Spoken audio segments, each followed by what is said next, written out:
He has arrived and is ready to enter the chamber. Representative Longhurst. Mr. Speaker, I move that you admit Governor John C. Carney Jr. to the joint session. Please escort the governor in.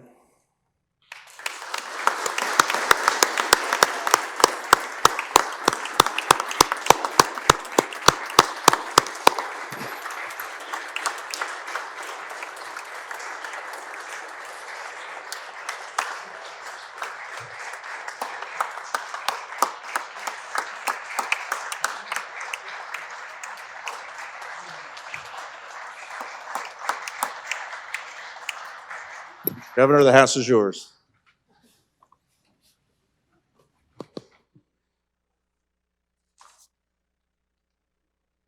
Well, this is a little different. Lieutenant Governor Hull Long, Mr. Speaker, Mr. President Pro Tem, members of the 151st General Assembly, members of my cabinet, wherever you are, distinguished members of the judiciary, and my fellow Delawareans. Thank you for inviting me into the chamber today. I wish we could have more people than are here with us. I'm delighted to have my wife, Tracy. Thank you for inviting her in.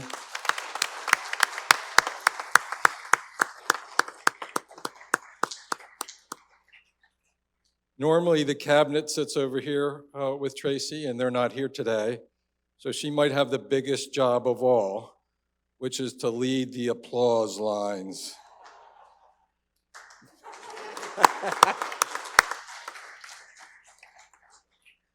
So if you want to help her, feel free to do so. On January 23rd, 2020, I stood in this same spot to deliver the State of the State address. The chamber was packed. The word coronavirus meant nothing to most of us. We were looking forward to a bright year ahead. Our plans did not include a global pandemic, I can tell you that. So while we canceled our plans and turned our attention to beating this pandemic, so did the people of our state. These last 2 years have brought unprecedented challenges for every Delaware family. Many have lost loved ones. Others lost their business. Our children missed important time in classrooms. We missed sports games, graduations, weddings, and funerals. Every one of us has experienced some type of loss during this pandemic. If nothing else, we all have that in common. And as we've learned the hard way over the past few weeks, we aren't through it yet. More than 300 members of the Delaware National Guard are at work right now, helping take pressure off of our hospitals and getting Delawareans tested and vaccinated. And I want to take this moment, I want you to help me to thank General Barry, our guardsmen and women, and all the healthcare workers for their incredible efforts. Please help me in thanking those members.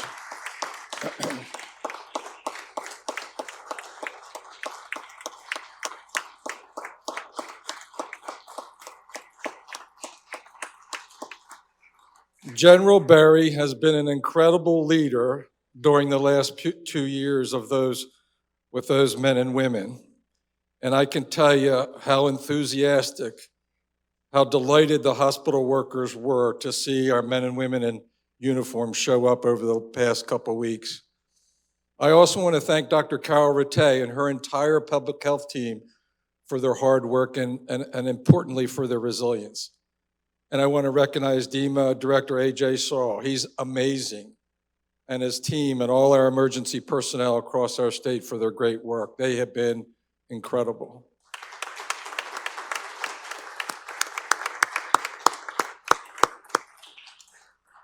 Over the last year, Director Shaw, Dr. Rattay, and their teams helped deliver more than 1.6 million vaccines to Delawareans. Our Lieutenant Governor, Bethany Hall Long, was instrumental in those efforts. She rallied communities, worked vaccine sites, went out into neighborhoods, making sure people in every corner of our state, particularly many who are forgotten, had access to those vaccines. And community leaders stepped up big across the state, people like Reverend Rita Page, Bernice Edwards, Darrell Chambers and his team, and Maria Matos.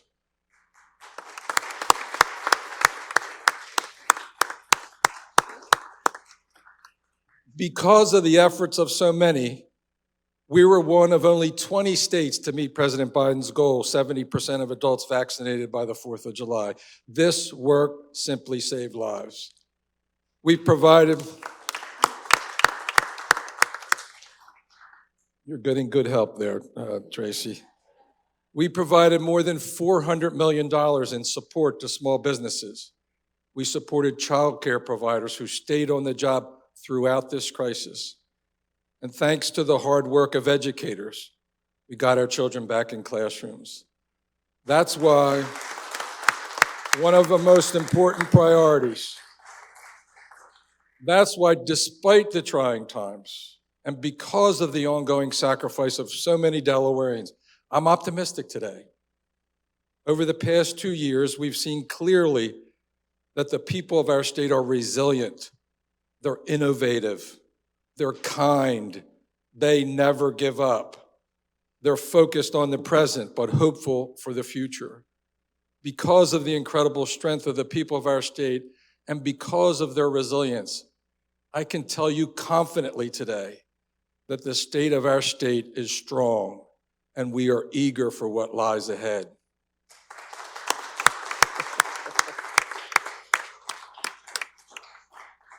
As we recover from this pandemic, it's clear that expanding economic opportunity for all Delaware families must be job number one. We can all agree on this. A good job solves a lot of problems. So let's start there. On my first day in office in 2017, we partnered with the private sector to strengthen our economic development efforts. Working with all of you, we created the Delaware Prosperity Partnership. And that idea has paid off. Despite the pandemic, Delaware employers have added nearly 20,000 new jobs. The DPP helped them retain thousands more. Delaware's economy has rebounded from the worst effects of COVID-19 more quickly than we could have imagined. Our unemployment rate is now just above 5%, down from a high of 13.4% in 2020. Just last month, financial technology startup Investor Cash Management, or ICM, announced that it would move its headquarters from Chicago to downtown Wilmington.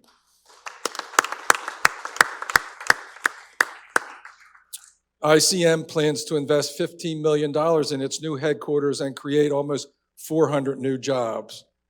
Prelude Therapeutics, an innovative company focused on new and effective cancer treatments, has just signed a 13-year lease for new headquarters at DuPont's Old Chestnut Run campus. The company grew out of the Delaware innovation space, our partnership with UD and DuPont at the experimental station to support startup tech companies. Insight is another growing company with roots in the Delaware innovation space. Their new building in Wilmington, which is almost complete, will accommodate 500 employees. We're building Delaware's economy of the future. And I especially want to thank members of the General Assembly who sit on the board of the DPP, Senators Walsh and Pennyjohn, Representatives Bush and Yerrick. Please help me support your members.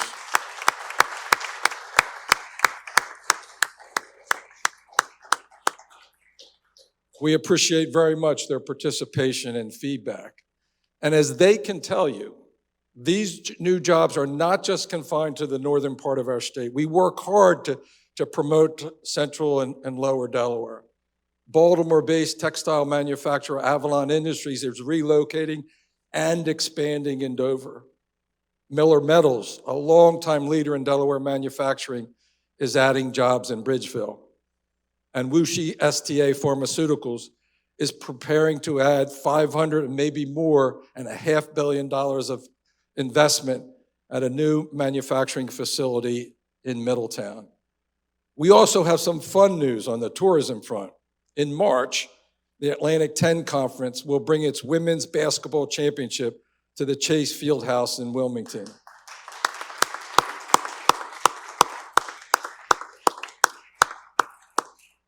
You got to go see those women turn it on. And in August, Wilmington Country Club will host the PGA and thousands of fans for the BMW Championship.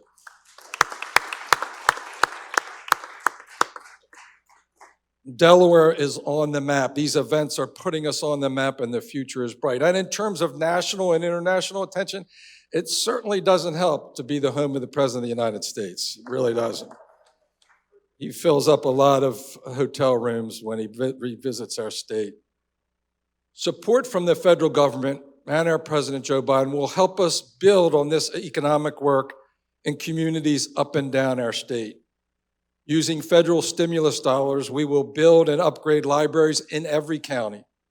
We'll help nonprofits modernize their buildings so that they can better serve the people of our state. We'll significantly increase resources for our gun violence prevention program in Wilmington and Dover. Working with many of you, and House Majority Leader Longhurst in particular, will use federal money to improve our state's mental health services, with the help of our Lieutenant Governor as well. We'll supercharge our state's largest infrastructure plan. We'll repair roads and bridges, invest even more in public transit, and build out electric vehicle infrastructure, so important for our future.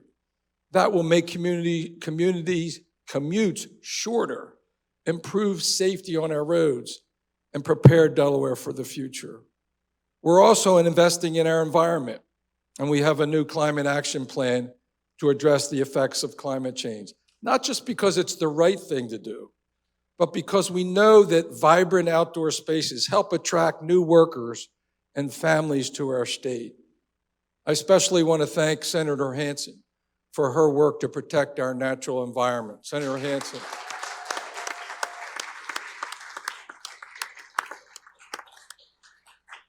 Delaware State Parks continue to be among the best in the country, and you don't have to take my word for it. In November, our parks again received the National Gold Medal for Excellence, and Delaware is only one of 2 states to win this award. Everyone should get out and enjoy our parks. And just off the press machines,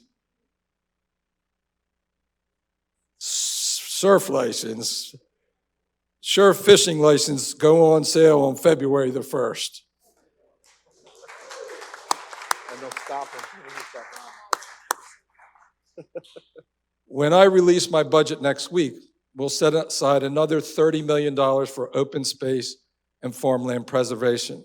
Delaware has one of the most robust programs in the country.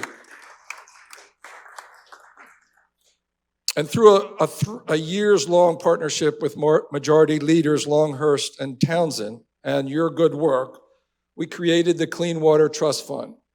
With federal support, we'll be investing more than $400 million in Delaware's clean water infrastructure. That is a really big deal.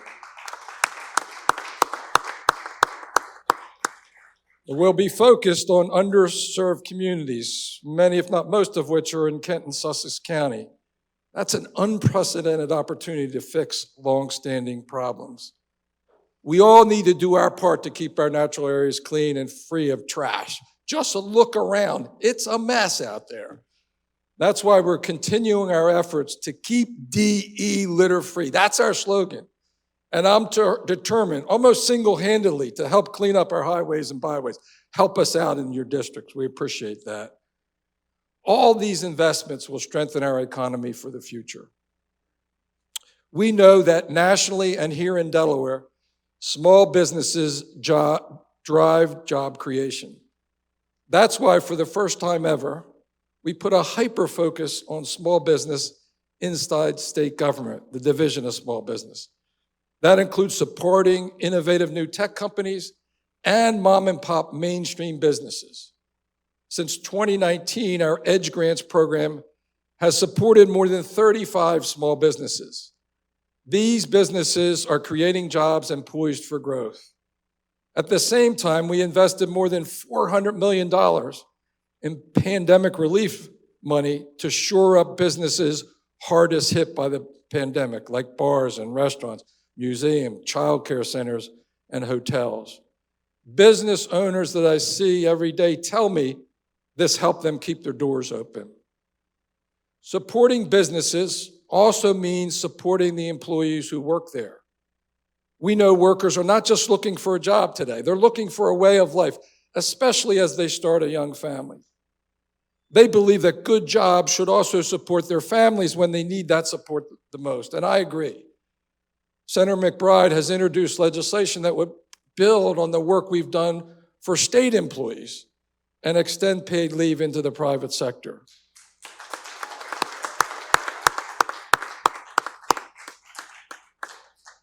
It's the right thing to do, and it will make Delaware more attractive for younger workers for whom we are competing every day. And I'd like to thank Senator McBride and Representative Heffernan for their leadership on this very important issue.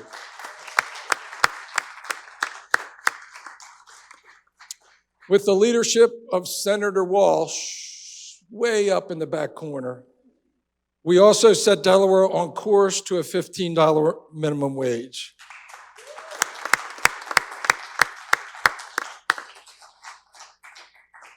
And by the way, many companies are moving to that already just to compete for employees in the labor market we currently have. But we're taking the lead in state government. 2 years ago, we made a commitment to make sure every state employee makes at least $15 an hour. Next week, when I release my budget, we'll talk more about how we're supporting state employees on the lower end of the wage scale. Going forward, building a workforce ready for jobs of the future may be our biggest single challenge here in Delaware and across the country. Delaware employers have more than 33,000 open positions right now, but only 26,000 Delawareans who are actively looking for work. Across the country, there are 10.5 million open positions, but only 6.8 million applicants. That's why we're investing more than $50 million in federal stimulus funds to strengthen our workforce training programs. We're also expanding pathways programs in our schools. These public-private investments will expand the Pathways program to reach more than 6,000 middle school students and 80% of our high school students.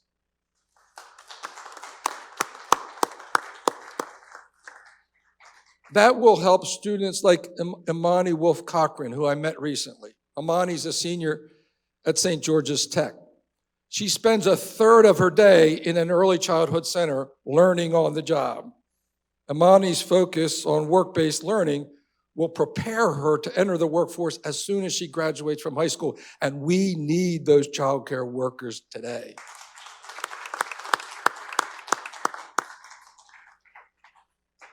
Ultimately, I believe, and I know you do too, that expanding economic opportunity for everyone must start in our classrooms. Over the past 5 years, working with all of you, we have made significant new investments in public education. From Wilmington to Dover to Georgetown, we're investing more than $300 million over the next 2 years for new school construction. And I want to thank the members of the Bond Bill Committee and your chairs, Senator Poore, there she is, way up in the corner, and Representative Heffernan again for your support and leadership. Thank you, Senator Poore.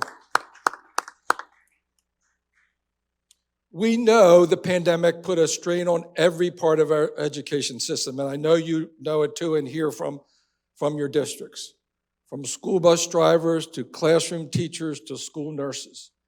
Please join me in thanking our educators and everyone who works in our schools for their incredible efforts. Thank you.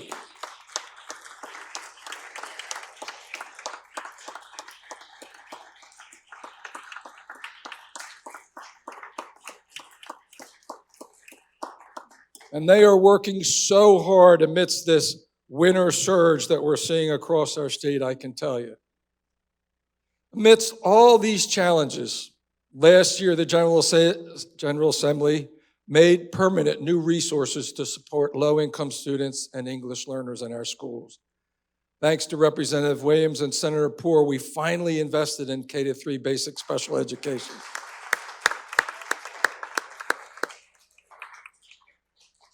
And those resources are making a real difference in classrooms.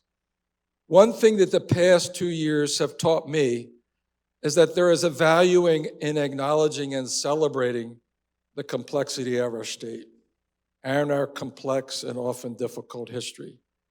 That's why I was proud to sign Representative Dorsey Walker's bill, ensuring that a robust, accurate Black history curriculum is taught in Delaware public schools.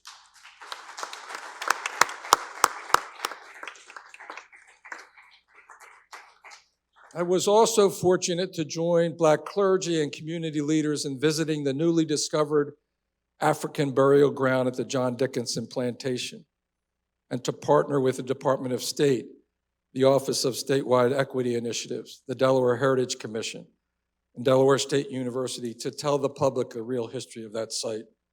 It is really special. Over the past few months, I've been focused on making sure we finally deliver for the children of the city of Wilmington. Despite the best efforts of teachers and administrators, children in our largest city are not getting the education they need to be successful in life. We can do better. We can, and we must.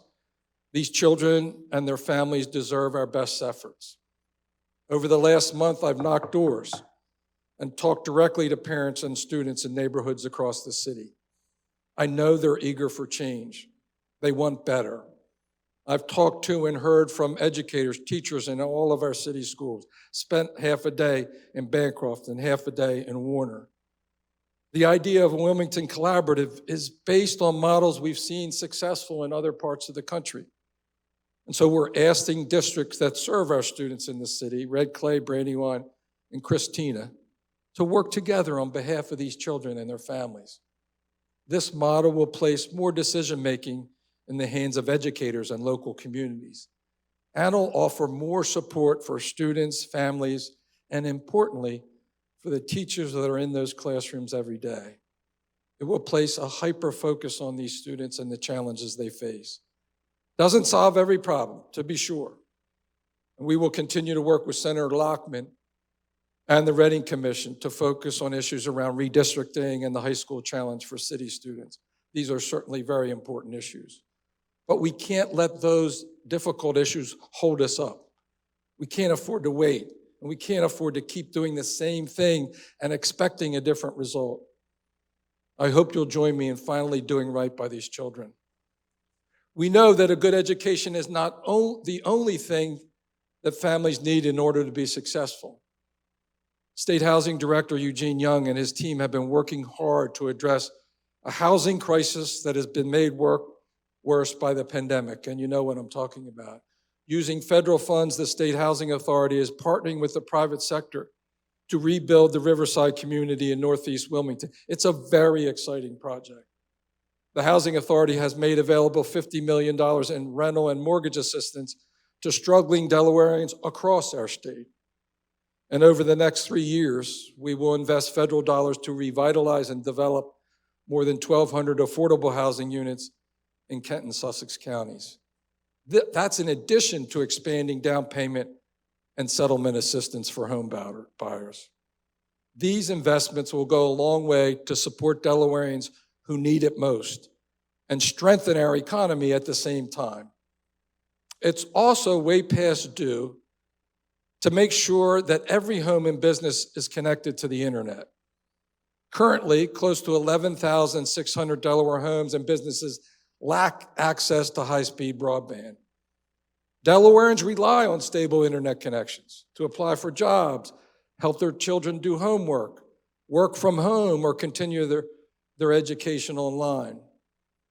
We're investing over $100 million in federal money to make sure everyone has access to a hardwired connection, and these connections are mostly in Kent and Sussex counties.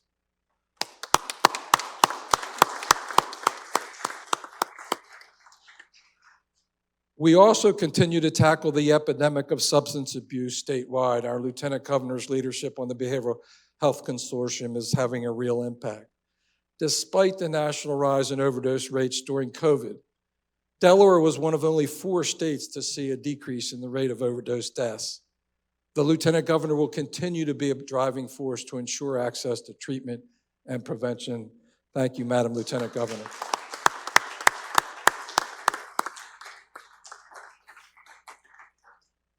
I also want to take this opportunity to thank my wife, Tracy, for her support during this challenging time. She's holding up the whole cabinet in absentia there on this side. And for her relentless advocacy on behalf of children across our state. I can tell you how much she cares. She always reminds me how much children have sacrificed through this pandemic to keep their families and communities safe. Through her First Chance initiative, Tracy has put a spotlight on the issues facing children and has shown the value of getting people together to work together. Through Trauma Matters Delaware and in partnership with Casey Family Programs, Tracy is tackling the effects of trauma on Delaware children and families. Nothing more important today. Tracy has also partnered with the Food Bank of Delaware, which has stepped up time and again during this pandemic. I'd like to thank you for showing your appreciation for the food bank across our state. Probably our most popular statewide initiative this year has been Tracy's work with the Dolly Parton Imagination Library. Everybody loves Dolly. This program, seriously, and what a great program. It provides free books to children, enrolling newborns before they leave the hospital, and helps families build libraries that can last for generations. Please join me once again in thanking Tracy for her work.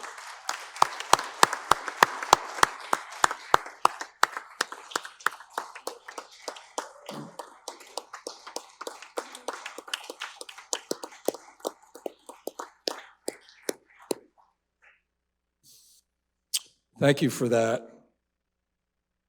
Let me be clear about this point, and you won't be surprised to hear it from me. We can't do all these things. We can't make investments in public education or infrastructure or public safety without a long-term sustainable financial plan. Responsibly managing our state budget is more important than ever.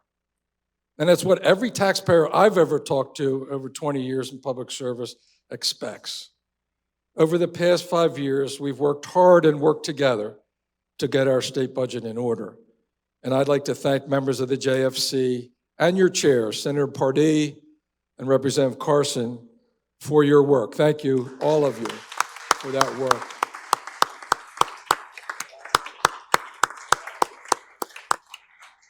And it takes all of us, we know that.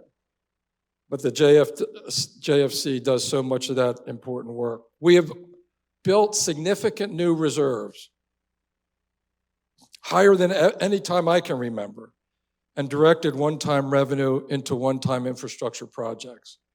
We made it through the worst of the pandemic better than most states, without painful budget cuts, without tax increases, without layoffs of state employees. Next week, I'll present, please.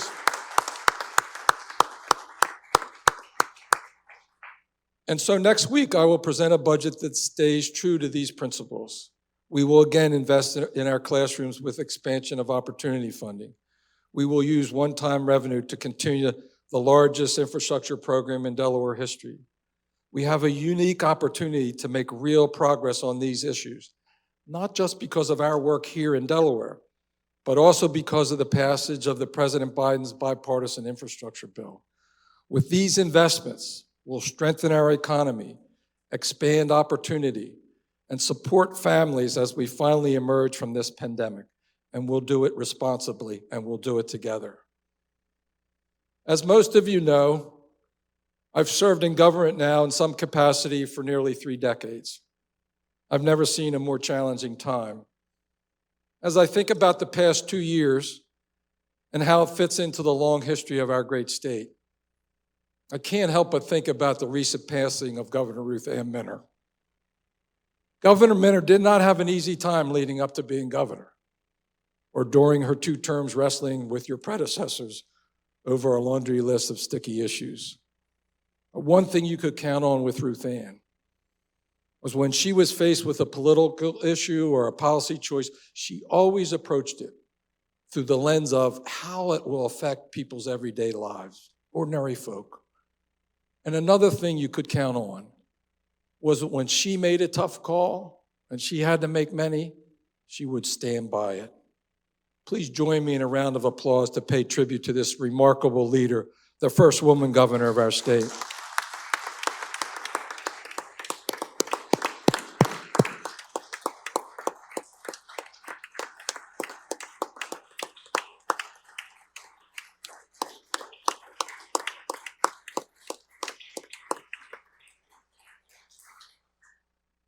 Thank you very much for that. Throughout this pandemic, I've had to make a lot of tough calls. And I know we've not always agreed on every decision, and I respect those differences. But I hope you know this. I've always put Delawareans first. Since the early days of March 2020, when I wake up each morning and when I go to bed, go to sleep, I don't sleep right away. Each night, I'm thinking about the health of our people and about the businesses that employ them. I know this has been a difficult time, but Delawareans have proven their resilience. Every time they've been knocked down, they get right back up. As a result, unemployment is down. Children are back in schools. Small businesses survived, and we're supercharging our economy with federal resources.